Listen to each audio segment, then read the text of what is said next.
Hola, ¿qué tal? Muy buenas noches. Bienvenidos a Guión, el programa decano de la información de Semana Santa, de cofradías y hermandades, aquí en 101, un miércoles más en primera instancia. Luego saben que hay una segunda, una tercera, y para más información, YouTube, que está ahí a la vuelta de la esquina. Raquel Espejo, muy buenas noches. Buenas noches. Que llevo una semana sin salir, se me nota, y sin hablar.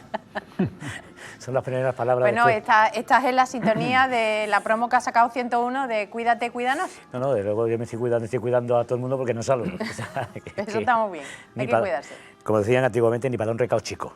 ¿Qué sería eso del recao chico? Pues imagínate un recao grande sería con tiempo. la boca pequeña. Porque los recaos era... Con la boca pequeña. Y no, los recaos era ir a lo que se llama ahora ir a comprar. ¿Un mandado? O un mandado. ¿Un mandado? Me ha mandado un mandado. La abuela, no, a mí mi abuela me mandaba hacer mandado. Mandado. En A fin, la tienda del barrio. a la esquina. Para volver a las tiendas de los barrios, que hay que darle vida. Fran Morales de Mora, buenas noches. Señor, ¿qué tal? Buenas ¿Todo noches. bien? Bien. Hemos tenido siglos mejores, pero... Y nosotros hemos vivido, al menos, Hemos tenido hemos pandemias pisado dos mejores, siglos. pero- Hemos pisado 2 siglos. Sí, sí. Algunos casi 3, pero bueno. Gracias. Yo por días no he pisado el 19. Bueno, vamos a hablar de todo un personaje imprescindible en la historia de la Semana Santa de Málaga, sin duda alguna. Un hombre adelantado a su tiempo.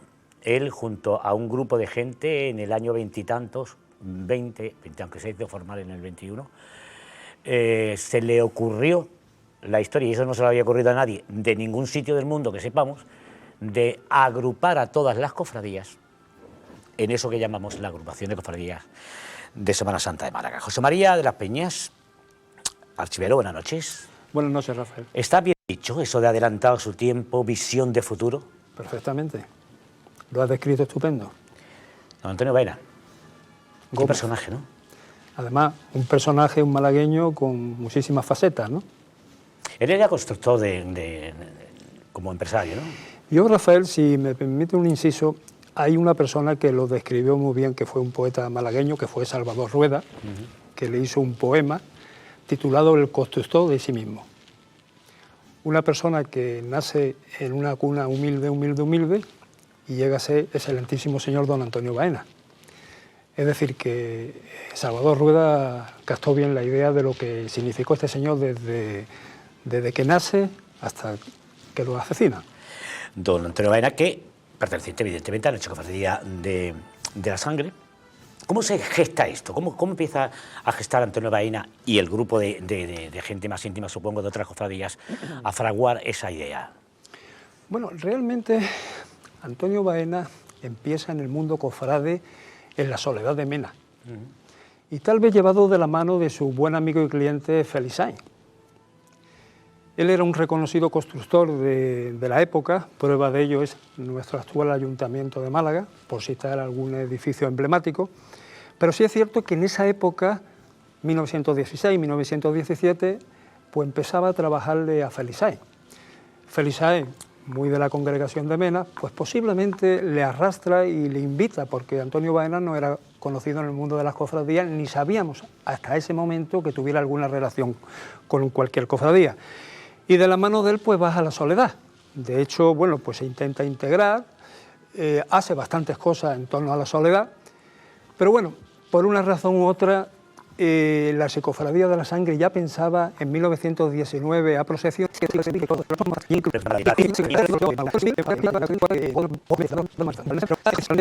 pero él llega en el 20 y ya podemos ya hablar, si quiere, un poquito más adelante, y empieza a inyectar.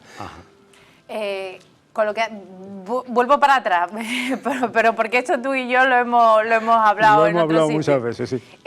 Cuando llega a Mena, o cuando se pega la Soledad, ahí hay un gesto que pasa bastante desapercibido para los que conocemos la figura de Baena, pero sin embargo es muy significativo. Él llega a donar un manto. Bueno, fíjate, un manto porque, bueno, este señor primero, que la posición económica era muy saludable, un gran constructor de unas grandes obras. Bueno, pues encarga a uno de los mejores bordadores de Zaragoza el mejor manto para la Soledad. Hay que recordar que la Soledad y el Cristo de la Buena Muerte todavía no estaban fusionadas. Eran dos cofradías, ¿no? Entonces, pues bueno, pues le encarga el mejor manto para su Virgen de la Soledad. Sí es cierto que incluso sabemos por la documentación que hay en los archivos que lo nombran hasta mayordomo principal de la Cofradía de la Soledad. Yo hablaba con una buena congregante, amiga tuya y amiga mía, porque claro, sabíamos que íbamos a venir hoy a ver de dentro de la congregación qué se ha podido respirar. Incluso nuestro amigo Elías de Mateo, que siempre ha trabajado en tantísimos temas de esto. Y bueno, puede ser que esos puestos de dirección, de directivos, pudieran estar encajados. También es verdad que de la familia siempre yo pregunté si se sabía algo del por qué no podía encajar. Hay que puntualizar una cosa. Baena venía de una familia muy humilde. Realmente era un gran constructor, pero la congregación de Mena en ese momento estaba rodeado por unas de la alta sociedad, por decirlo de alguna manera. Las élites del momento, ¿no? Efectivamente. No es que sea ese, digamos, el foco principal. Pero bueno, ahí lo vamos a dejar. Entre una cosa y otra, la cuestión es que Baena no continúa en la soledad y como decíamos antes... ¿Y el manto? Bueno, el manto lo disfrutó la soledad y otras muchas más cosas, ¿no? Pero bueno, yo creo que estuvo 2 años y bueno, pues razones que desconocemos obviamente, pues no continuó. A la conclusión de que lo que necesitan las cofradías es agruparse, unirse para hacer un organismo común que sirva como apoyo, como muchas veces se ha dicho también, como una especie de impulso económico a la... tanto para la Semana Santa como turística, para la Málaga. evidentemente. Hay que recordar que hace unos meses estuvimos aquí hablando de don Alberto Torres de Navarra. Quiero recordar, ¿no? Raquel, Sí, era sí, sí. en el 17 más o menos, pues se le da una idea a los hermanos mayores de reunirse. Es decir, hay unos principios. Es decir, podía decir que era una persona que tenía el cerebro de lo que después fue la agrupación de cofradías.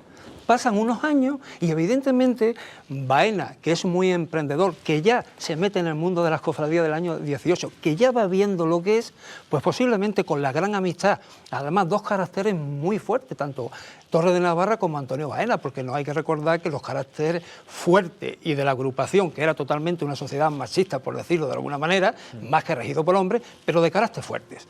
Bueno, pues la cuestión es que entre uno y la posición de Baena, y ya el conocimiento de Baena, lo que era la archicofradía, era su archicofradía de la sangre, pues piensan en que era necesaria hacer una Semana Santa que no fuera tan anárquica, que no fuera cada uno por un sitio, sino agrupar, de que hubiera un itinerario, es decir, que las cofradías tuvieran una agrupación de cofradías para hacer a la vez ayudadas, ¿no? Bueno, también el carácter, como decía Morat, el carácter empresarial le impregna a esa acción de unir las cofradías para también de alguna forma ser foco de atracción hacia afuera. Era muy necesario porque de hecho... los títulos que tenían los carteles, ¿no? Grandes... Y suntuosas procesiones y de hecho las divulgaciones que se hacían en la Semana Santa en la calle Alcalá, vengan a visitar la Semana Santa y eso tenemos fotografías y tenemos documentación que ya sobre los años 20 principios ya estaban anunciando incluso los folletos que se hacían tanto en inglés como en francés de los itinerarios, es decir, que no solamente se quedaba aquí en España, es que se exportaba fuera. Y todavía no estaba Fitur, ¿eh? Bueno, eran los inicios. Los Podría inicios. decir que era el Fitur de entonces. Pero lo que está claro es que ellos tienen una visión que era muy importante para la ciudad, porque no hay que reconocer que es una fiesta religiosa que después reporta unos beneficios a la ciudad, a todos los ramos. Evidentemente. Hay que separar las cosas, pero bueno, en cuestión, hablemos con los hoteleros, hablemos con los negocios, hablemos con todo, y reportaba algo, y sobre todo por las cofradías aquellas que le costaba mucho trabajo de poder salir. La cofradía, o sea, la agrupación de cofradías, los únicos ingresos que tiene son la silla, los alquileres de la silla, pero muy importante para poder distribuir. Sí es cierto que después el apoyo de los comerciantes, el apoyo del ayuntamiento, hace posible que la agrupación vaya creciendo, ¿no? Sí, ya que incluso hubo años que adelantó el dinero el propio Antonio Baena para traer las gradas y todo lo que se montaba. Totalmente, además, tú lo has tocado, Raquel, y es importante eso, porque él, todas las primeras tribunas y las primeras sillas que se montan en el itinerario oficial, fue sufragada por Baena. Es decir, que, hombre, pensar que sí, que hay muy buena disposición entre los comerciantes, pero claro, había que arrancar y el capital lo tiene Baena. también es un nombre que cuando estás ya dentro de la agrupación y empiezas a estudiarlo un poco, de ese carácter fuerte que tú dices que tenía, llega a dimitir. Bueno, presenta, son dimisiones. Las dimisiones eran antes todos los años. Exactamente, eso es lo que te iba a decir, que dimitían, pero luego, bueno, venga, va, te convenzo, hasta venga, hace quédate. poco, hasta hace muy poquito, es decir, estamos hablando, bueno, poquitos quiero decir en la historia, 50, 60, las 70 del siglo pasado, la Junta de Gobierno y los hermanos mayores acababan al año y dimitían. Y luego eran vuelto a salir a elegir, pero la dimisión en la agrupación de cofradías, y además Baena, yo creo que ya llegaba un momento que el hombre tendría que estar tan saturado que me voy. De eso creo que hablamos en un programa, que la agrupación un buen día dijo, ya no voy a venir más. Creo que trajimos un diploma que le hace la agrupación a la madre, porque la madre es la que le convence que su hijo vuelva de nuevo a la agrupación. Las madres son las madres. Dijo, tú tienes que volver a la agrupación tal y que cual. Fueron a una comisión, le hacen un diploma, que creo que lo trajimos en uno de los programas, y efectivamente Baena, pues claro, sí, estuvo pues prácticamente hasta que lo asesinaron, ¿no? Al frente de la agrupación. Pues desde 1921 hasta 1936. Es cierto que después del 31 queda muy tocado Baena, porque claro, todo lo que se había construido él lo ve, pues se había todo perdido. Sufre también su archicofradía, lo pierde todo. También coincide con una enfermedad, la mujer y su ahijada pues deciden de ir por Europa, que creo que hemos traído una fotografía en Venecia, quiero recordar, bueno, hacen unos viajes. Creo que también era un poco para quitar esa saturación que tenía, pero cuando vuelve de nuevo, la agrupación lo vuelve a llamar, y prácticamente está hasta el año 36, que bueno, desgraciadamente, como tantos malagueños, pues perecieron, ¿no? Porque la idea de itinerario oficial, o recorrido oficial, como lo conocemos ahora, y la idea de colocar las infraestructuras de sillas y tribunas, ¿parten ya desde esa primera instancia de la agrupación de cofradías? Bueno, teníamos el recorrido que tenemos ahora, que cogía y se pasaba por tribunas. Pedíamos la venia, es decir, bajábamos de lo que hacemos ahora, bajamos de calle Granada. O sea, lo que se hizo el año pasado. Ya se hacía en los años 20, efectivamente. Lo que se hizo el año pasado, ¿no? No es una cosa novedosa. Hemos vuelto, digamos, un poco a esos orígenes. Y además, a darle un sentido que realmente es pedir la venia justo al principio. Claro, además entraba, es cierto que a lo mejor los tronos eran de distintas dimensiones, pero podían entrar por Calle Nueva, evidentemente, era un paso que salían a la Plaza Felizá, eso lo tenemos los testimonios y la fotografía, entraba por Cisneros, bajaba por... incluso por Calle Santa María, quiero recordar que hay fotos de la Pollinica embocando a la Plaza de la Constitución, ¿no? Y en su propia cofradía me gustaría que contara lo del color exacto del manto de la Virgen. Bueno, nosotros sabemos que Baena, antes de que procesionarse a la Virgen, él con su cuñado, también de la Junta de Gobierno, se pegan un viaje a Burdeos para localizar ese manto lila, que ese era el auténtico que vino de Burdeos. Él, como tenía dinero, pues encarga las mejores telas para su Virgen. Y el color, que era muy difícil. Muy difícil muy de localizar, específico. pero por eso en Burdeos, va a Burdeos y se trae ese color del manto de consolación. Va varias veces a Burdeos. Va varias veces, se pega unos cuantos viajillos, pero bueno, vamos a poner, se pega unos cuantos festines. ¿Y por qué ese apego a ese color? ¿Perdón? ¿Por qué ese apego a ese color? Porque era tan caro encontrar esa tonalidad que era lo más que podías ofrecer. Ajá. Sí, y además, de hecho, fíjate tú hasta dónde se va. Yo creo que se gastarían un gran dinero. Eso es como el armiño de los reyes o una cosa así, como cuesta tanto. Pues. Además, yo estoy viendo la fotografía en los monitores y eso sí es muy importante porque hemos hablado de la figura de Baena como constructor, como emprendedor. Pero cuando se funda la agrupación, él, junto con su Junta de Gobierno, tienen también unas prioridades, aparte de engrandecer a la Semana Santa, era la labor benéfico-social. Y de hecho, en la Plaza de la Merced, lo primero que se hace, quiero recordar, en el mes de agosto, es unas verbenas populares para recaudar fondos para los soldados que estábamos prácticamente en guerra con Marruecos, ¿no? Y entonces organizan las señoritas de la alta sociedad, la familia, porque pensaba que Baena aglutinaba a una gran sociedad de la Málaga que se vuelca. Ese, digamos, es la primera labor social que la agrupación hace. Pero después hay una que fue un puntazo para la agrupación de cofradías. Y así se tituló en la revista antecedente a la revista La Saeta, que se tituló Málaga Católica. En el año 21 ponían la donación del hospital de la agrupación de cofradías. Eso era nada más ni nada menos un local que poseía Baena en los callejones del Persel, que él lo compró cuando era una bodega. Entonces realmente a las damas de aquella época de la Cruz Roja le dice que si le parecía bien, que él iba a ofrecer ese local, pero no solamente se iba a quedar ahí, sino iba a condicionar con el mejor equipamiento y los mejores médicos y enfermeros ese hospital.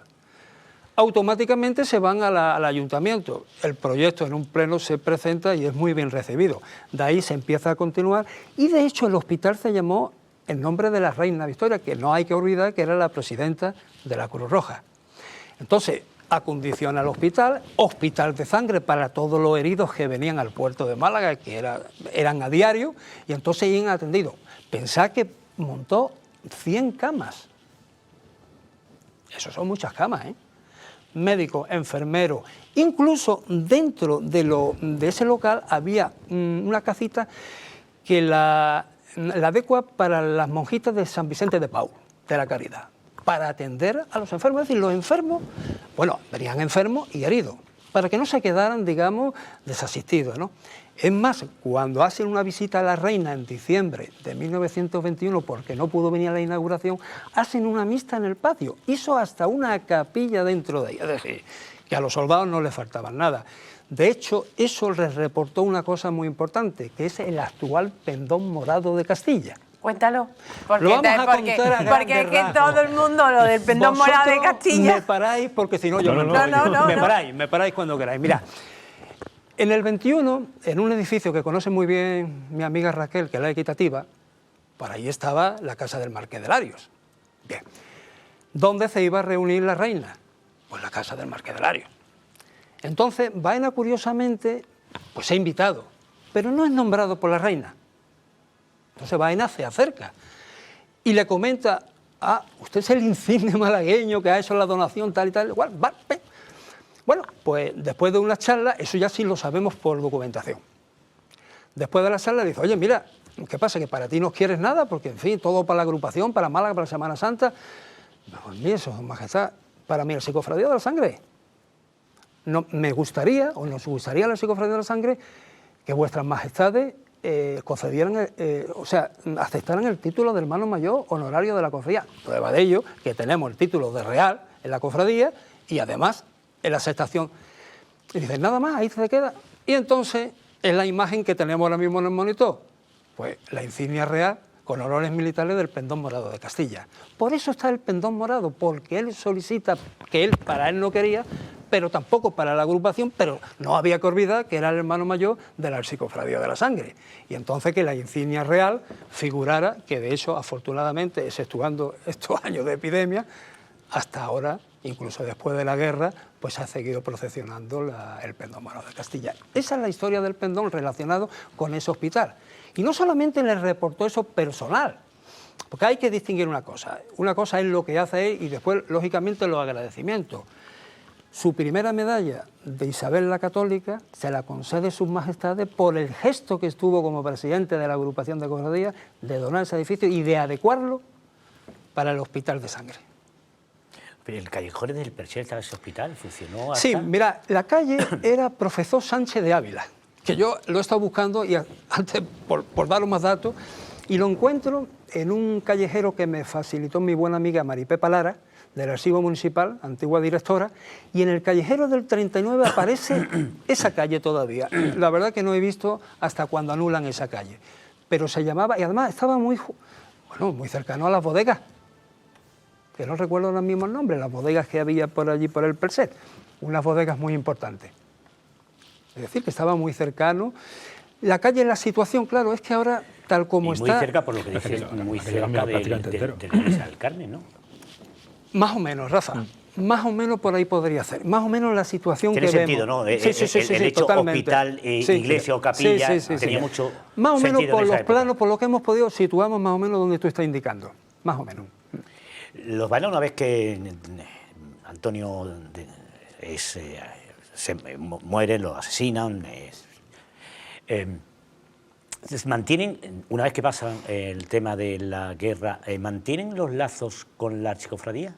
Totalmente, y además el último gesto que tuvo la archicofradía en el año 41, cuando vuelve a procesionar la archicofradía de la sangre, es que el ramo de claveles rojos que tuvo el señor en el taller del escultor de Palmaburgo, el hermano mayor, don José Salinas Fernández, quiero recordar, y la comisión se lo llevaron a la madre de Baena, que precisamente es una de las casas que tenemos en calle de la Victoria, que la construye antes de llegar a la calle Picacho, si vamos por la acera de la Cofradía del Rico. Hay una casa muy bonita con unas columnas de entrada, pues si ustedes entran ahí y miran para el San Juan de la Entrada, ahí ven ustedes la lápida, que esta casa la construyó don Antonio Baena Gómez. Estaba muy escondida, yo la localicé de puro milagro.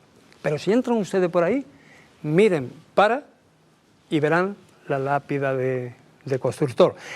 Hay otras imágenes que han aparecido ahí en el monitor, que se ve uno de los azulejos, que por cierto creo que se nos ha caído algo de la ABG, que esa calle fue la primera que él tiene, porque vamos a ver, de la época, según tu posición social, tú ibas en diferentes domicilios. Él empieza, la que tenemos ABG, construida en el 20, esa fue su primera casa cuando él se casa en Pozo del Rey, calle Santa Ana, que ya eso no existe. Bueno, pues esa que estamos viendo en el monitor fue su primera vivienda construida por él. De hecho, vemos los museos.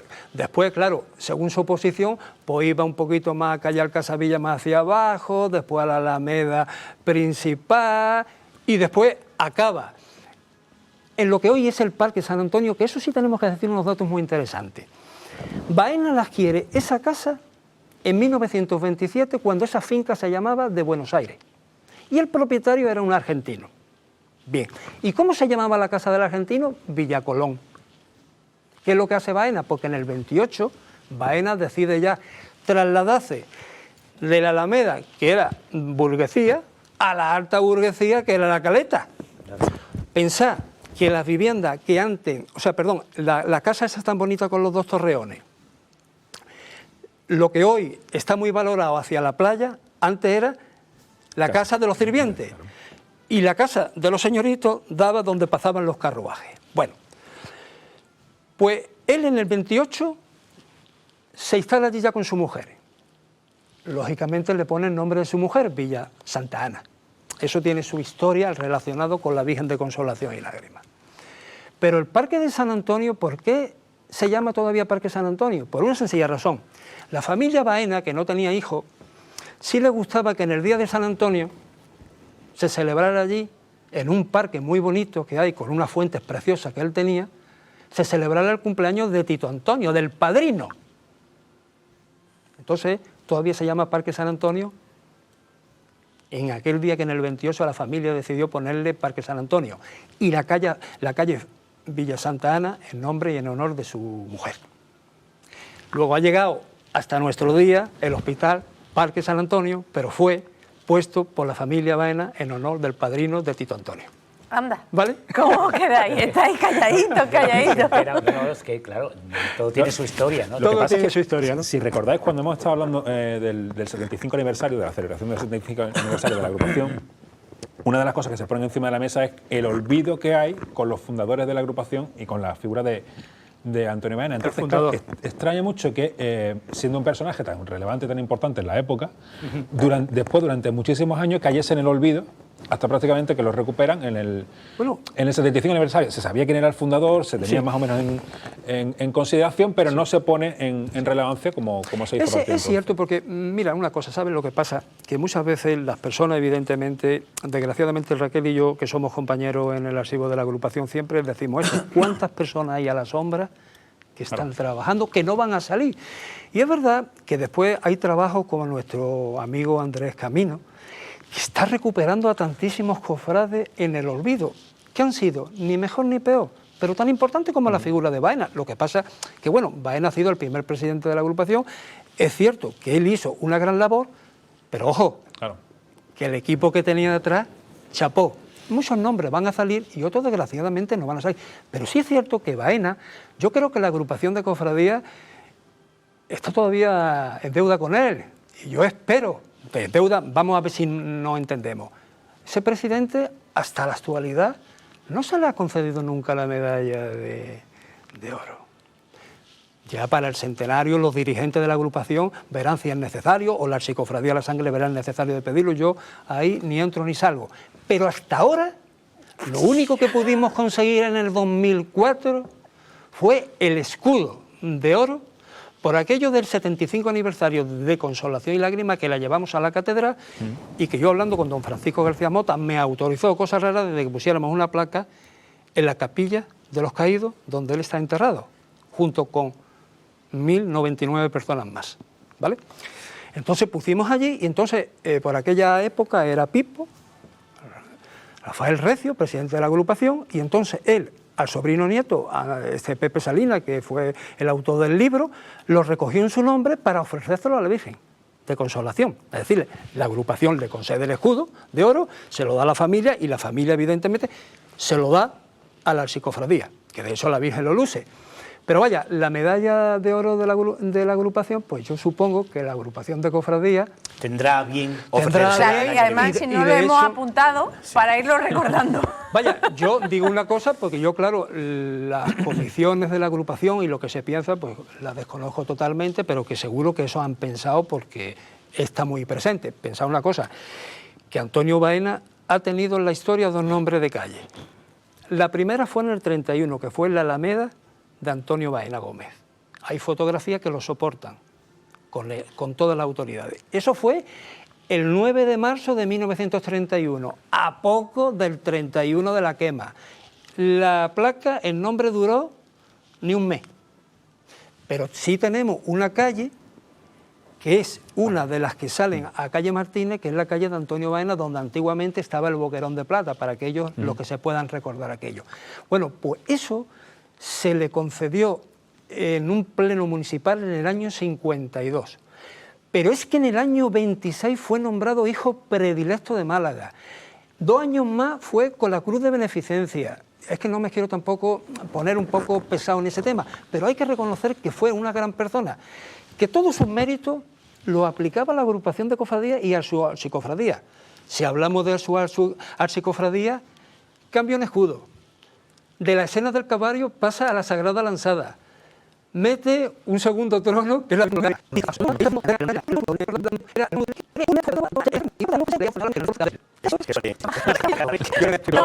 Que te volveremos. Bueno, Antonio Baena, la verdad es que lo llevo estudiando durante mucho tiempo y bueno, eso es consecuencia de muchos años.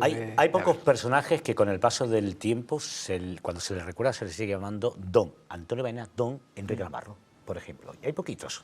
Hay muy poquitos así, ¿verdad? Por algo será. José María, muchas gracias. Un placer tenerte. Gracias a vosotros, de Ve verdad. pensando en otro.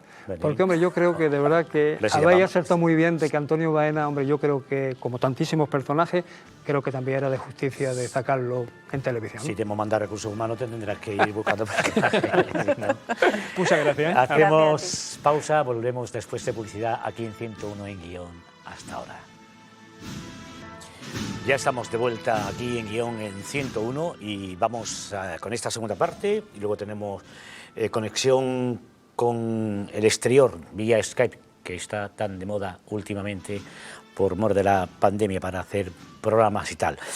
Vamos primero a la agenda de la provincia de Málaga, en concreto la visita que habitualmente hacemos a 101 Antequera con el compañero que realiza allí el programa Hermanaco, el guión de Antequera, allí se llama Hermanaco, y que toda la semana nos prepara un resumen de las actuaciones de cofradías y hermandades de Antequera y su comarca. Adelante, compañero, buenas noches. Así es, compañeros, aquí en Antequera la ciudad pues se prepara para la festividad de Cristo Rey y venimos de un fin de semana muy cofrade, ya que la parroquia de Santiago celebraba el pasado sábado la festividad de la Virgen de la Salud. Fue de una forma diferente con respecto a como se ha hecho otros años, ya que la Virgen se instaló en un altar efímero en el interior del templo. Por la mañana fueron muchos los devotos que, como pueden ver, se acercaron hasta el interior del templo para realizar ofrenda floral y venerar a la Sagrada Imagen, y ya por la tarde pues se llevó a cabo una celebración de la Eucaristía en honor de la Sagrada Imagen con motivo de la festividad. Iba vestida, como nos comentaba su vestidor, pues de una forma muy especial debido pues a este tiempo de pandemia. Y bueno, pues como pueden ver, fueron muchas las personas que se acercaron hasta el interior del templo, no solo a venerar la imagen, sino también para realizar su ofrenda floral. Una imagen que actualmente no procesiona, pero que lo llegó a hacer hasta finales del siglo XX. Y bueno, pues en este caso fue en la parroquia de Santiago el lugar de peregrinación de este pasado fin de semana. ¿Y a dónde vamos a ir los vecinos de Antequera? Porque con el confinamiento perimetral no podemos desplazarnos entre municipios. Pues este próximo fin de semana, como sabéis, se celebra la festividad de Cristo Rey. En Antequera vamos a tener una agenda intensa. En primer lugar, en la iglesia de Santo Domingo, este sábado se va a llevar a cabo la festividad del Cristo de la Buena Muerte y de la Paz de la Archicofradía de Abajo, que han visto también trastocado su culto con respecto a otros años. En este caso será a las 12:30 del mediodía y con aforo limitado. Ya por la tarde nos vamos hasta la Cofradía de la Pollinica, porque a las 5:30 de la tarde se llevará a cabo este sábado una celebración de la palabra y oración participativa, y la imagen va a estar en veneración pública durante la jornada del domingo en horario de 11 de la mañana a 1:30 de la tarde. Había previsto otros actos que también se llevan a cabo con motivo de la festividad del Domingo de Ramos, de esta imagen del Domingo de Ramos de Antequera, pero debido a la pandemia se posponen al próximo año. Y también este fin de semana nos toca ir hasta la iglesia de San Pedro, porque es la festividad del Cristo de la Misericordia, de la Cofradía del Consuelo. También han modificado todos sus cultos con respecto a otros años, y en esta ocasión será una Eucaristía a las 12 del mediodía, lo que se llevará a cabo. En la comarca tenemos cita en Archidona con la festividad del Cristo también de la Pollinica. Será a partir de las 7 de la tarde en la iglesia de la Victoria. Y en Campillos también vamos a tener celebración religiosa con motivo de la festividad de Cristo Rey con la Cofradía de la Pollinica. En este caso será el domingo a partir de las 6:30 de la tarde con exposición del Santísimo, y a las 7 de la tarde Eucaristía.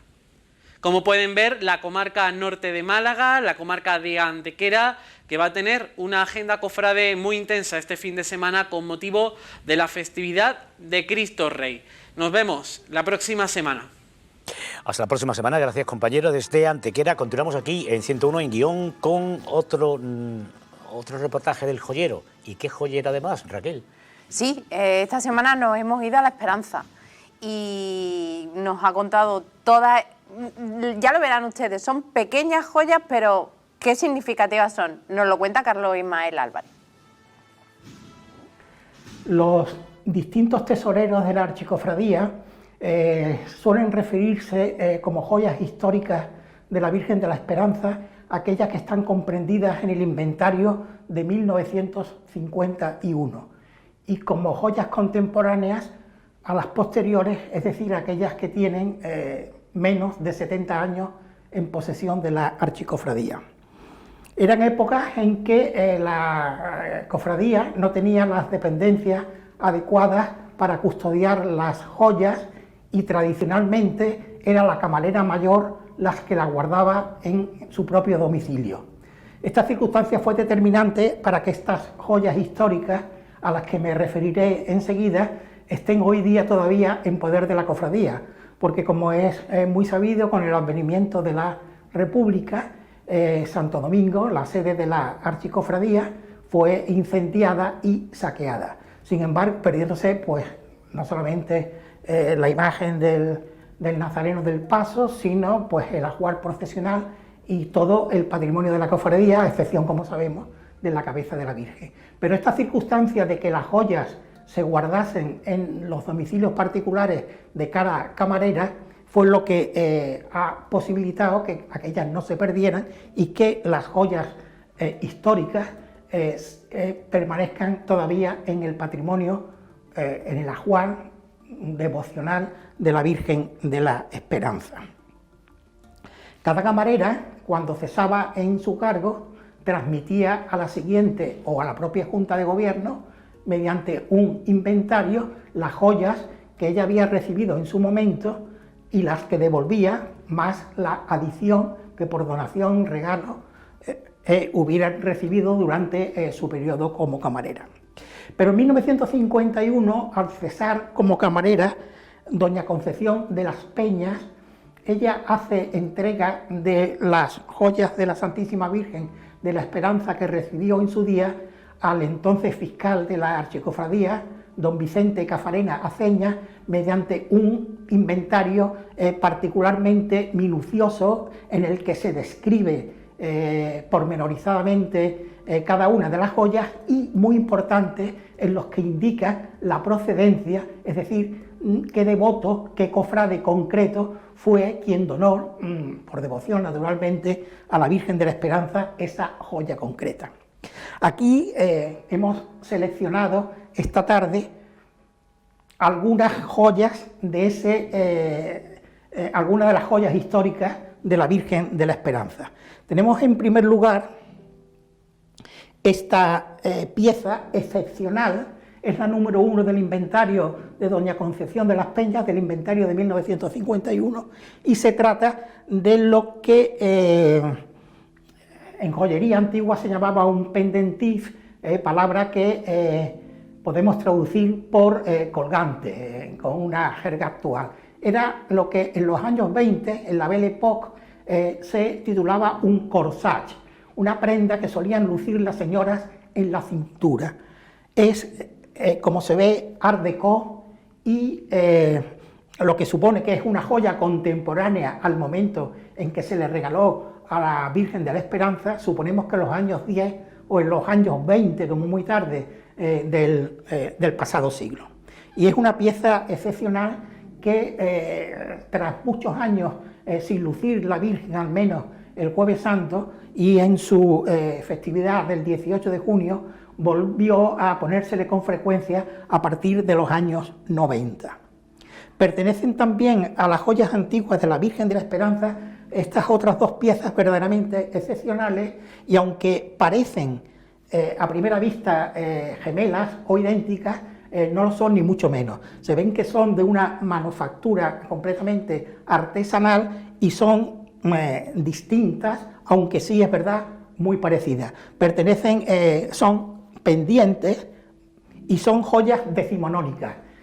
Sabemos perfectamente que ambas fueron regaladas también en los años 20 o en los años 30 del pasado siglo por doña Mercedes Díaz, la señora de Narváez, que la regaló a la cofradía, y son joyas de las que habitualmente la Virgen de la Esperanza luce tanto en la procesión del Jueves Santo como en la festividad de la expectación del parto, del día de la Santísima Virgen de la Esperanza. Se trata de una pieza que, como puede observarse, está hecha, manufacturada en oro y lleva esmeralda.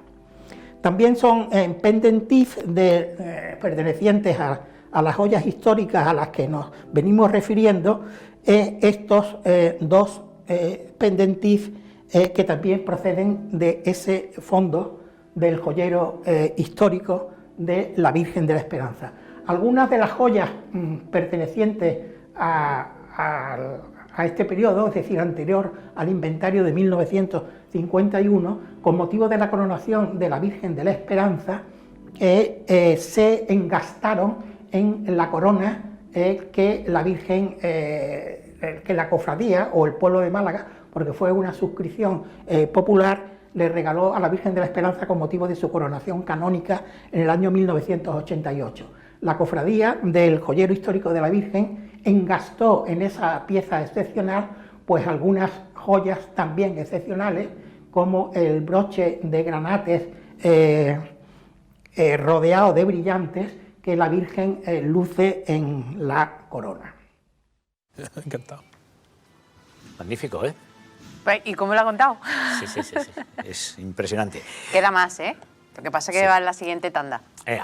Esto es un aperitivo nada más. Vamos a continuar con otro de los reportajes que esta temporada estamos estrenando. Nos estamos metiendo en las casas, en los talleres de los artistas, y quédense atentos porque me ha contado un pajarito que no tiene desperdicio absolutamente nada de lo que van a ver y a oír sobre todo, ¿no? Efectivamente, nos vamos al taller de Verdugo, dorador. También esto es una primera parte, tenemos una segunda parte donde veremos el proceso del dorado, pero nos estamos dosificando. De todas maneras, lo que ha apuntado Rafa, no se pierdan cómo habla Verdugo. Soy Alberto Verdugo, tengo 42 años y actualmente pues me dedico al tema del dorado. Hago un tema de dorado, aunque el taller también trabaja la talla y la artesanía cofrade relacionada con la madera, pero nuestro fuerte es el dorado. Y bueno, en el mundo del dorado yo empecé un poco casi por casualidad. Mi oficio de cuna realmente es la carpintería, es la ebanistería, que la aprendí con mi padre, y entré un día al taller de Rafael Ruiz Liébana y bueno, y a partir de ahí pues me enganchó este mundo de la talla, que fue por el que realmente yo entré a este mundo. Yo entré por la talla. Después pues bueno, la cosa fue derivando a más proyectos y más trabajos de dorado, hasta que bueno, se ha hecho mi vida y mi pasión.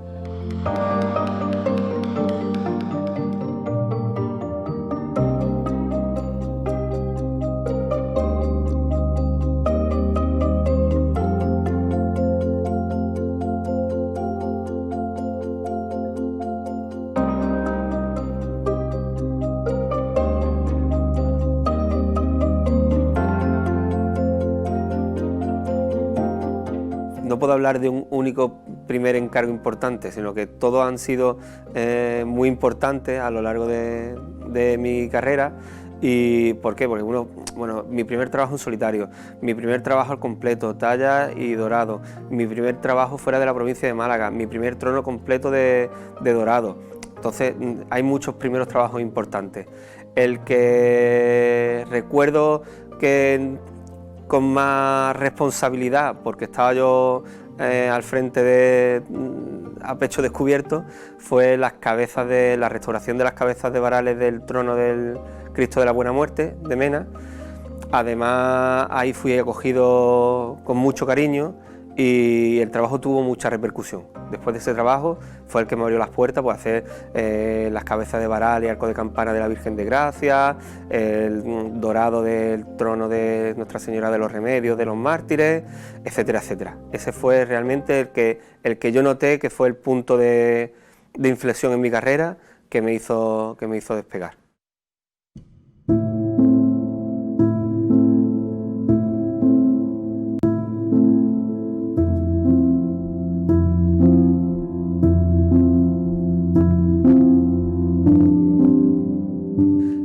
Realmente orgullo por cualquier trabajo que sale de este taller. Estoy plenamente convencido de que son trabajos estoy convencido yo, con lo cual el trabajo es 100%, hay que estar orgulloso de él. Con lo cual, pero sí hay un trabajo muy especial al que le tengo especial cariño, porque bueno, cuando empecé en este mundo no esperaba que iba a hacer ningún trabajo importante. Realmente yo pues casi esperaba vivir un poco, no sé, con 4 trabajillos que me dieran la cofradía, compaginar con otro trabajo que tenía. Pero claro, cuando ya la cosa se ha ido calentando y hacer un trabajo que fue bendecido por el Papa, pues claro, fue a través de la pintura la hizo Raúl Berzosa, la talla Manuel Toledano, la orfebrería Dan Jaime, y el dorado lo puse yo, de un marco de la Madonna de Cirino, fue bendecida por el Papa. Claro, tener todo ese arte malagueño concentrado en un cuadro bendecido por el Papa y que esté allí en el Vaticano, pues la verdad que es algo que no es que soñaba con hacerlo, es que ni se me ocurría soñar con que pudiera llegar ese momento.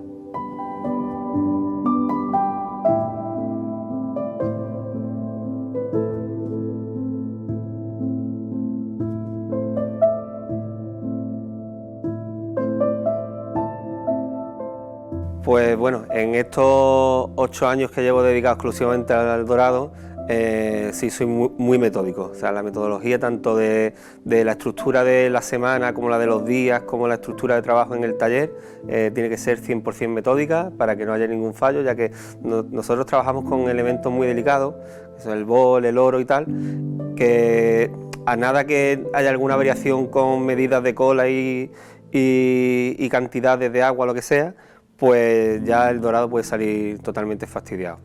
Y la rutina en el taller, pues empezamos tempranito, a las 8, 8 y media de la mañana estamos en órbita y trabajamos mañana y tarde, siempre turno partido, porque así dejamos tiempo al oro para que cuando es verano pegamos por la mañana y hay que bruñir por la tarde. La pandemia se ha afectado, indiscutiblemente. Ha afectado a 3 niveles, o sea, en 3 momentos que a ver si soy capaz de explicarme. En primer momento, las cofradías, cuando se declaró el estado de alarma, se fue el confinamiento y tal, todas las cofradías amarraron. Yo tenía trabajo empezado y me dijeron que los cortara porque no sabían cómo se iban a desarrollar las cosas. Claro, todas las cofradías con toda la cautela del mundo y hicieron lo correcto, ¿vale? En segunda fase, pues las cofradías ya vieron que esto nos teníamos que acostumbrar, que bueno, que los trabajos tenían que terminarse y los trabajos más o menos importantes pues había que darle salida, pero los trabajos menos importantes, las cofradías sí han retenido un poco ese tipo de trabajo, que es lo que yo noto que me está entrando cada vez menos. Y una tercera fase que vendrá en el futuro es que como 2020 no tuvimos procesiones, 2021 parece que pinta mal la cosa, posiblemente entre 2021 y 2022 las cofradías también bajen el ritmo de trabajo. Espero que no, pido siempre que tengo oportunidad, pido que todas las ayudas que se den a las cofradías son pocas, porque realmente las cofradías cuando invierten en trabajo, en patrimonio, están invirtiendo en salarios que van a que la gente lleve su trabajo, su pan a su casa. Si nos siguen recortando por un lado, o sea, si le siguen recortando a las cofradías por un lado, las cofradías dejan de gastar, nos podemos encontrar con dos problemas. En primer lugar, es que bueno, que nosotros tengamos que ir a las colas del hambre a pedir un sustento, y por otro lado, bueno, si yo tuviera que cerrar el taller porque no tuviera trabajo para afrontar los pagos correspondientes de alquiler, luz, etcétera, etcétera, si yo cierro el taller, pues probablemente, pues si no lo vuelvo a abrir, pues es parte de la cultura que se nos está yendo con la pandemia y muy difícil de recuperar. Así clarito lo ha expuesto y estamos de acuerdo totalmente con él. La semana que viene la segunda parte de este Rincón del Artista. Hacemos la última pausa aquí en 101 en guión y volvemos después con el análisis, la tertulia. Mora no se ha ido, está aquí al lado, lo que pasa es que está muy calladito hoy. Hasta ahora. Ya estamos de vuelta aquí en 101 en guión con todos ustedes. La segunda parte, vamos a ir un poquito, como cada semana, al análisis de la situación, donde estamos, dónde podremos estar, qué puede pasar ahora, qué puede pasar pasado mañana. Cada día hay un parte distinto, hay un BOJA, hay un boletín oficial de la provincia, en fin, que nunca, como decíamos la semana pasada, nos habíamos fijado tanto en los boletines oficiales nacionales, regionales o provinciales para ver hasta qué calle podemos ir y hasta qué calle no podemos ir. La cosa, ¿cómo se llama eso ahora? ¿El qué? Esto que ha contado antes que era nuestro compañero, que se puede ir por unos sitios, pero a otros no se puede ir. El cierre perimetral de... Exactamente. Ahora de Málaga no se puede ir a ninguna parte, ¿no? No, en teoría cada municipio está cerrado. O sea, de hecho, no podrías ir ni a Torremolinos. No. A mí no se me ocurrió nada.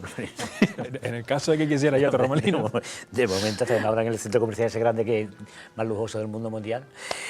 Ángel Escalera, compañero de Diario Sur, buenas noches. Muy buenas noches, Rafael y compañeros que estáis en el programa ahora mismo.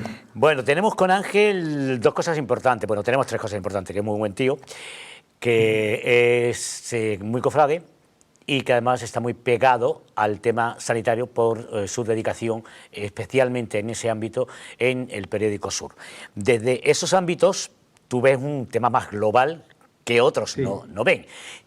La Semana Santa 2021, ¿cómo lo ves tú a fecha de hoy? A fecha de hoy la veo complicada, ¿no? La veo muy complicada porque la segunda ola del coronavirus pues sigue creciendo y las medidas restrictivas puestas en marcha por la Junta de Andalucía pues de momento no están dando todos los resultados que sería de desear, ¿no? Es verdad que está habiendo un ligero descenso tanto de casos como de ingresos hospitalarios, pero el número de fallecidos continúa siendo muy alto, ¿no? Por dar un dato a los televidentes, hoy, por ejemplo, en Málaga hemos vuelto a tener 5 fallecidos, ¿no? En lo que va de mes ha habido 69 muertes por coronavirus en la provincia de Málaga y desde el inicio de la pandemia 559, ¿no? Si nos vamos a Andalucía, pues hoy ha habido 72 nuevos fallecidos, que es la tercera cifra más alta desde el comienzo de la pandemia.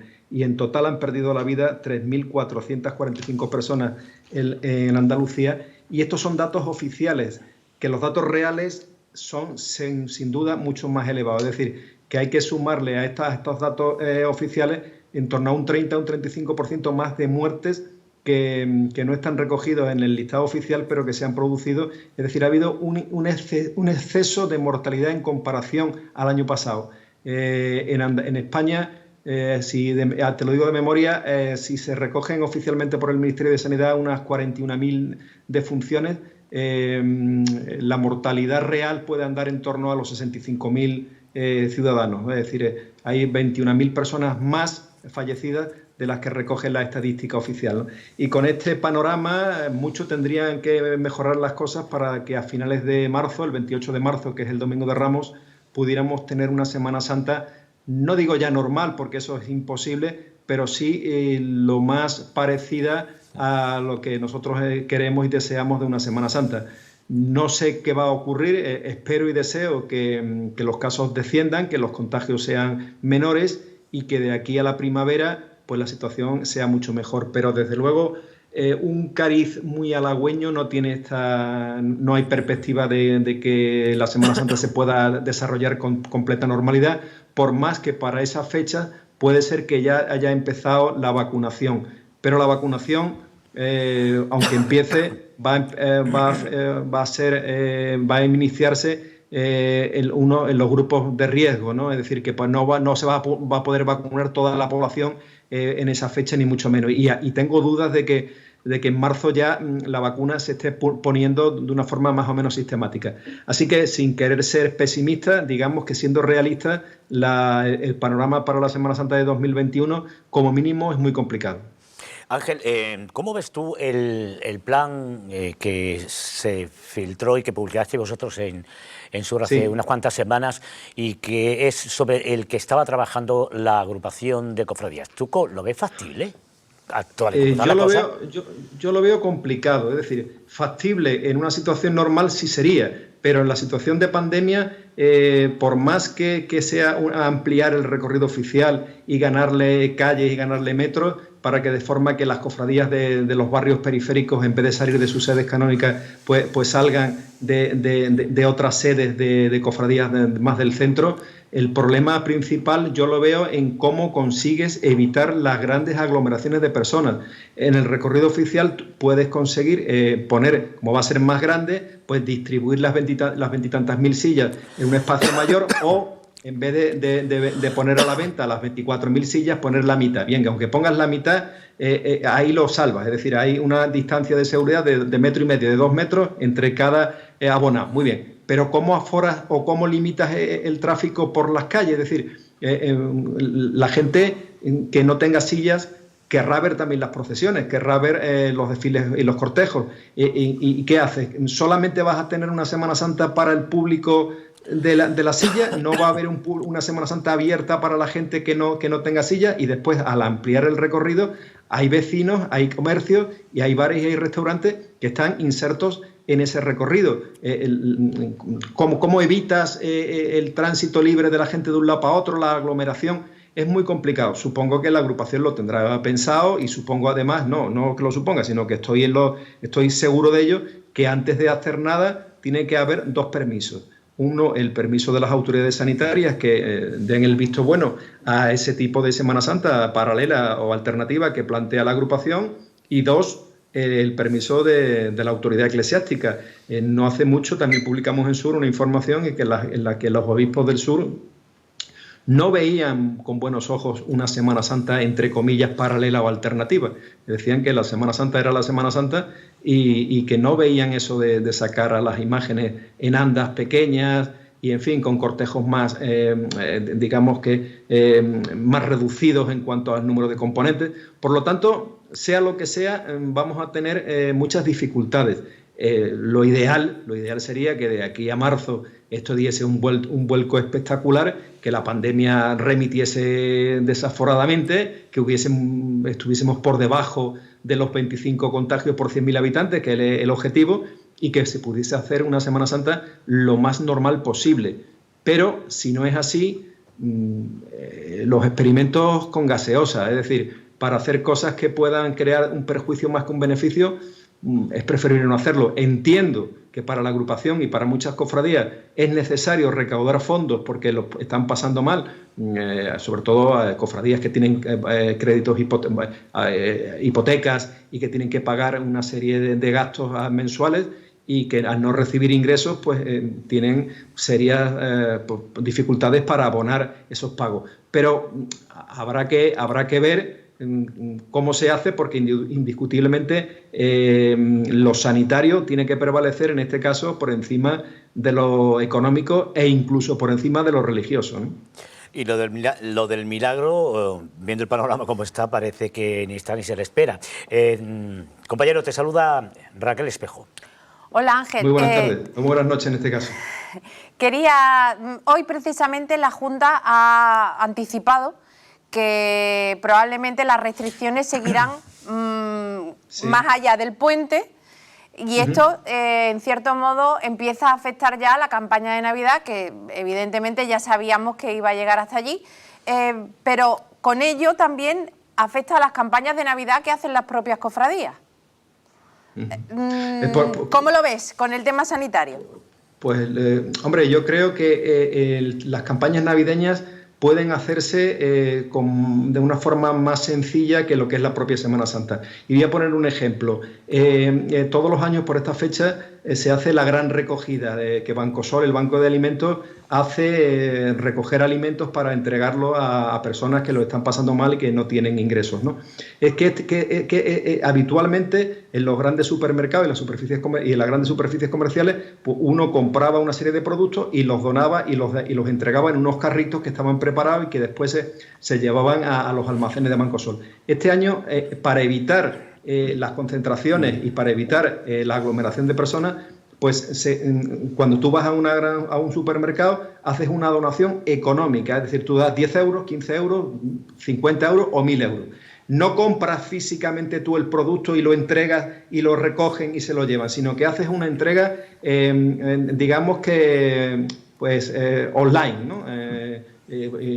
Pues es un pago virtual, pero que después ese dinero Bancosol lo recibe y con ese dinero puede comprar los alimentos que necesite. Pues igual que se ha hecho en la gran recogida, en las campañas de Navidad hay muchos sistemas para hacerlo sin que haya aglomeraciones de personas, sin que haga falta una cola de personas llevando juguetes o llevando alimentos o llevando ropa, ¿no? Se puede hacer de forma telemática y hay muchos sistemas para que las personas que lo necesiten en esta Navidad pues tengan pues una ayuda importante, ¿no? Así que eso de la campaña navideña yo sí lo veo más sencillo de solventar y que las cofradías puedan aportar su gran grano de arena en la solidaridad y en la confianza de que están ahí siempre en primera línea ayudando a todo el que lo necesita, ¿no?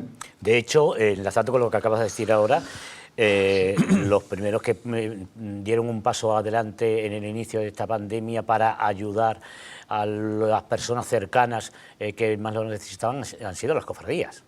Sí, desde luego lo hicieron, fue decretarse Eso es salir el decreto de alarma y el confinamiento que tuvimos a partir del 14 de marzo y ya estaban las cofradías, porque además fue pocos días antes de la Semana Santa, ya estaban ofreciéndose para ayudar y dando indiscutiblemente apoyando, trabajando y haciendo todo lo que podían, desde dar sangre hasta acompañar a ancianos, llevar medicamentos a pacientes que no podían salir de su casa por el confinamiento porque se encontraban mal. En fin, que si de algo saben las cofradías, además de poner las imágenes en la calle, es de dar el callo, de ser solidaria, de ser altruista y de ayudar filantrópicamente a todo aquel que lo necesita, ¿no? Ángel, te saluda ahora Fran Moraleda Mora. Hola Ángel, ¿qué tal? Buenas noches. Muy buenas noches. Vuelvo a unir un poco tus dos vertientes, tanto la cofrade como esa vinculación por la profesión que tenés con el sector sanitario.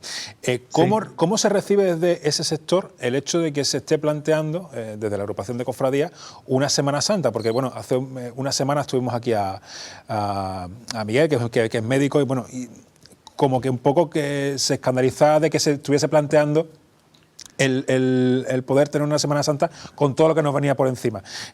Más que nada porque él lo va tratando a diario. Cuando comentas este tipo de planes que hay con las cofradías, con el sector médico, ¿cómo se lo toman? Hombre, pues yo creo que están un poco a la expectativa, ¿no? Primero, ellos ahora lo que tratan es de afrontar la Navidad. Es decir, yo no estoy seguro que van paso a paso. Lo primero es que no se vuelva a abrir la mano de forma indiscriminada para que suban los contagios después de Navidad y vuelvan a llenarse los hospitales. El siguiente paso sería la Semana Santa, ¿no? Y en Semana Santa, pues yo creo que lo que se haga tiene que hacerse con una gran prudencia, ¿no? Médicos, enfermeros, celadores, personal sanitario en general están dando el 200% diariamente, ¿no? Y claro, ya están extenuados, están muy cansados y temen pues que una gran concentración de personas, por más que se trate de evitarlo y por más medidas de seguridad y por más mascarillas que se pongan en Semana Santa, pudiera elevar los contagios, ¿no?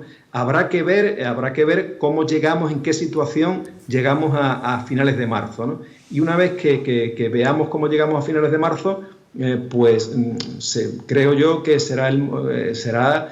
hay que ser muy prudentes, porque la palabra que mejor combate a esta pandemia es la prudencia, la precaución, para adoptar medidas. Pero claro, también entiendo que las cofradías, lo que hagan, tienen que preverlo con anticipación. O sea, no pueden estar esperando hasta el día 27 por la tarde para decir que el día 28, Domingo de Ramos, qué cofradías salen, qué se hace y qué no se hace. Por lo tanto, la decisión de las cofradías se tendrá que tomar con anticipación y siempre en coordinación. Eso se lo he escuchado decir al presidente de la agrupación, a Pablo Atencia, que siempre se hará en coordinación con las autoridades sanitarias, que la agrupación, como no puede ser de otra forma, acatará y hará lo que los sanitarios le digan que hay que hacer, ¿no?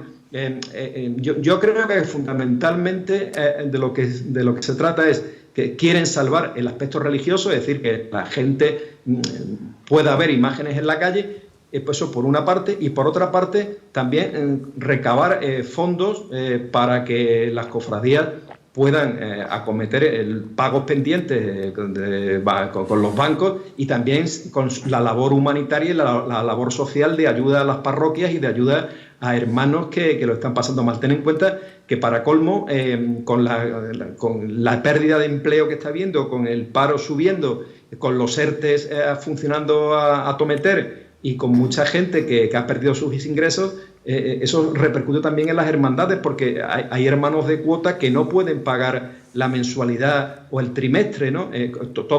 Digamos que es una tormenta perfecta que está haciendo que las cofradías lo estén pasando mal, igual que lo está pasando mal la sociedad en su conjunto. Por lo tanto, los sanitarios están muy expectantes y lo que quieren, ante todo, es reducir los contagios para de esa forma que también disminuyan los ingresos hospitalarios y, algo fundamental, que se salven vidas, porque aquí lo importante es salvar vidas. Salvando vidas, a lo mejor la Semana Santa del 2021 no es la que queremos, pero va a permitir que la Semana Santa del 2022 y del 23 y del 24 haya personas que la puedan ver y que si ahora nos relajamos, pudiera ser que no la vieran, pues porque el virus se las llevase por delante, ¿no?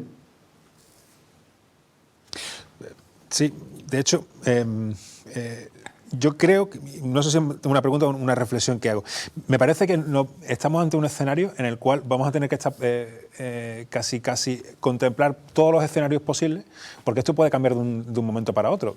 Hablabais hasta hace un momento del hecho de cómo se ha tenido que cambiar la recogida de alimentos de este año. Pero hay otra cosa que decía Ángel, y yo sí, en las cofradías, la agrupación tendrá que poner una fecha límite para decidir si sale o no sale. Claro, pero o sea, tú ten en cuenta cómo se prepara normalmente una procesión, ¿vale?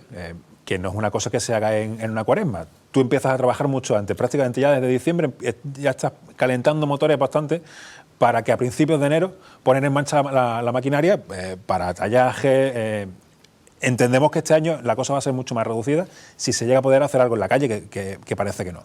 Pero esos cultos habrá que idearlos, prepararlos, adecuarse. Tienes que tener muchos escenarios previstos de cara a lo que se decida a última hora, porque lo que se va a decidir va a ser a última hora, lo que te decía.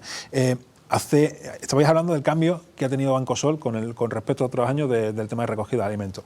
Hace 2 o 3 semanas se estaba produciendo una recogida de alimentos en supermercados, que fue con los supermercados Supersol y que impulsaron varias hermandades. Se producían aglomeraciones. Entonces, claro, eso ahora mismo en el escenario de hoy en día es impensable. Volviendo a la faceta, digamos, sanitaria de conocimiento de Ángel, no hemos hablado de ese otro plan que se habla, pero que no se ha quedado delimitado, que sería visitar o hacer unos altares efímeros dentro de las iglesias para visitar las cofradías. Yo personalmente encuentro que ese todavía es, si me apuras, peor que el de la calle, puesto que al ser un sitio cerrado y que todo parece ser que se transmite por los típicos aerosoles, al estar cerrado, sí, la ventilación, las colas, ¿eso cómo lo ves? Hombre, eso tendría que ser pues igual que ocurre, por ejemplo, en los centros de salud, en los hospitales, que hay como 2 circuitos, ¿no? Un circuito para COVID y un circuito para no COVID, pues tendría que hacerse de forma muy ordenada, incluso a lo mejor con cita previa. O sea, con cita previa me refiero que te diga usted un grupo de no más de 10 personas cada 10 minutos, y tendría que llevarse un control muy exhaustivo, ¿no? Puede hacerse, pero tiene que hacerse de una forma restringida, es decir, puede hacerse, pero lo que no puede es como estamos acostumbrados por la mañana de la salida de una cofradía, que la Casa Hermandad parezca una caja de sardinas, ¿no? Todo el mundo allí apelatonado alrededor de los tronos, viendo ese tipo de cosas no podrían ocurrir, y además serían gravosas y perjudiciales que ocurrieran. Por lo tanto, teniendo en cuenta las limitaciones de aforo que tienen las iglesias, los cultos ahora mismo en Málaga, Málaga capital me refiero, estamos en fase 3, que es un poquito, digamos que es de riesgo alto, pero no hemos llegado al riesgo máximo, ¿no? Que es como que como están a la Sarquía, o como está en la Costa del Sol o Ronda y la zona de La Vega, ¿no? De aquí a Semana Santa, lo deseable y lo esperable, y espero que sea así, es que hayamos bajado en el número de contagios, ¿no? Y entonces a lo mejor el aforo de los templos y de las casas de hermandad podría ser un poquito mayor, ¿no? A lo mejor en vez de un 30% podría llegarse a un 50 o un 75%, pero fuese como fuese, sea como sea, indiscutiblemente, como dice Raquel, eso también tiene un riesgo, ¿no? Y habría que controlarlo mucho. Tendría que haber unos guardias de seguridad en la puerta, entrar de forma escalonada el público, respetar después la distancia dentro de la iglesia o de la casa hermandad. En fin, menos da una piedra, indiscutiblemente, pero todo lo que se haga tiene que ser con mucha prudencia. Parece que la Semana Santa de 2021, por muy mal que vaya, será un poco mejor que la del 2020, que no hubo nada, es decir, que estábamos todos encerrados en nuestras casas y no podíamos salir, ¿no? Y como mucho se podía ver por circuitos cerrados de televisión un culto, una misa o los altares que se crearon. Por lo tanto, algo más para este año se espera, porque salvo que haya una tercera ola que llegue en primavera y que sea mucho peor que la primera y que esta segunda, lo normal es que estemos mejor y que se pueda abrir un poco la mano. Y si no hay procesiones en la calle, porque además la idea que maneja la agrupación no es sacar los tronos de Semana Santa, los habituales, los tronos grandes, sino que las imágenes fuesen sobre las andas de traslado, ¿no? Entonces algo se podrá hacer. ¿Qué? Como dice el amigo Moraleda, desde luego la agrupación tiene que decidirlo con antelación, no puede 2 días antes decir vamos a hacer esto, a hacer lo otro. Así que hay que hilar muy fino, hay que tenerlo todo muy bien amarrado e indiscutiblemente todo va a depender de cómo evoluciona la pandemia. Y la pandemia, hoy por hoy, ni el virólogo más experto del mundo, ni el epidemiólogo más avispado sabe bien con claridad qué va a pasar, porque nos creíamos que todo esto había pasado y que en verano nos las prometíamos muy felices, y llegó el mes de octubre y de buenas a primeras nos vimos como que estábamos otra vez con infinidad de casos, con muchas muertes y con los hospitales llenándose. Por lo tanto, vamos a ir paso a paso y vamos a ser muy prudentes. Ángel, ya muy rápidamente porque estamos con muy poco tiempo. ¿Tú qué pulsas en el mundo cofrade de hermanos mayores, etcétera? Porque yo, los compañeros de mesa también hemos pulsado algunos, y algunos ya tienen hechito el cuerpo a que el año que viene no hay Semana Santa, no hay Semana Santa, no hay procesiones. Semana Santa sí hay, no hay procesiones. Yo he pulsado unos cuantos ambientes y están en ellos. ¿Tú qué pulsas? Hombre, yo lo que creo es que se van, como tú bien dices, haciendo al cuerpo de que no va a haber una Semana Santa como la conocemos, ¿no? Y además yo creo que es bueno que nos hagamos a la idea de que va a haber poco o nada para que después, si hay algo, por poco que sea, nos parezca mucho, ¿no? Es decir, nunca nos va a parecer como lo que queremos, que es la Semana Santa de Domingo de Ramos, Domingo de Resurrección con normalidad.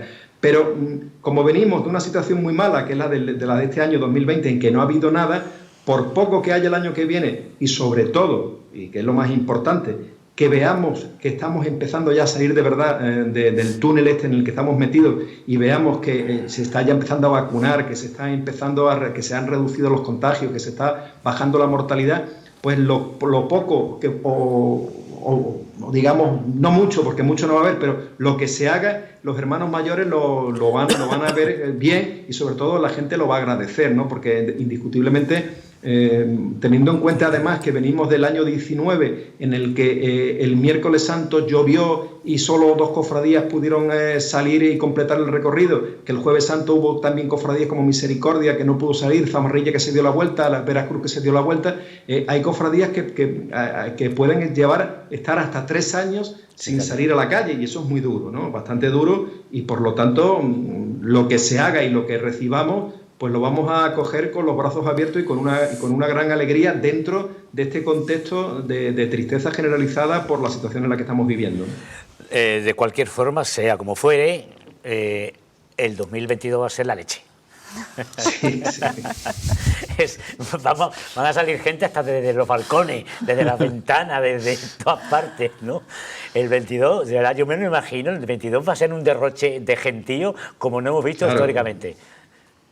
Espero que sí, además será al año siguiente del centenario, porque otra de las cosas que la agrupación tiene que estar preparando, no, que está preparando, es el centenario, que empieza el 21 de enero de 2021. Vamos a ver en qué condiciones y en qué situación puede celebrarse los actos del centenario. Bien es cierto que los actos, digamos que de expresión de fe en la calle, como esa gran magna que se está prevista para septiembre, pues que faltan 10 meses, esperemos que para septiembre de 2021 sí pueda haber procesiones en la calle, y de alguna forma podamos,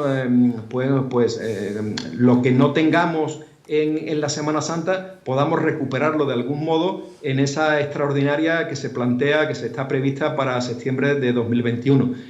Ya sería el colmo de la mala suerte, y sobre todo sería muy penoso, porque significaría, si no hubiese la magna de septiembre de 2021, que la pandemia no se ha ido y que sigue asolando a la humanidad, y en concreto a Málaga y Andalucía, ¿no? Así que esperemos que ya lo que no haya en Semana Santa se pueda recuperar en septiembre con esa procesión extraordinaria. Y ante la victoria. Ángel Escalera, compañero, muchas gracias. Un placer tenerte aquí. Buenas noches y muchas gracias por invitarme. Y a cuidarse. Sí, desde luego. A cuidarnos para cuidar a los de nuestro entorno. Muy bien, pues muchas gracias. Fran Morales de Mora, Pues nada, hasta la próxima semana. No estaba pensando yo en la campaña de... Cuídate, cuídanos. Cuídate, cuídanos. que por cierto, uy, Bien. se me caen estos los folios. No, ya hay marcha incluso hasta para las víctimas de la pandemia. Nos lo pasó el otro día la Archicofradía de la Sangre, en una marcha que se llama Consuelo Eterno, creo que se llama, y que tienen previsto no estrenar este año, sino ya cuando se pueda salir a la calle, que es obra de Antonio Baí Rodríguez y que está dedicada pues, a las víctimas de la pandemia. Y también se han elegido, todavía no se ha elegido la marcha del centenario. No, hay un concurso abierto para la elección de la marcha, así que ya en próximos programas ya iremos informando. Muy bien. Bueno, hasta la próxima semana. Hasta la próxima semana. Raquel Espejo, hasta el miércoles. Buenas noches. Bueno, más temprano que tarde. Ya. Gracias a ustedes por su fidelidad. Luego, otro día les cuento de qué va esto. Gracias, como siempre, por su fidelidad al Pan Vaticano de la información de Semana Santa aquí en 101. Buenas noches. Adiós.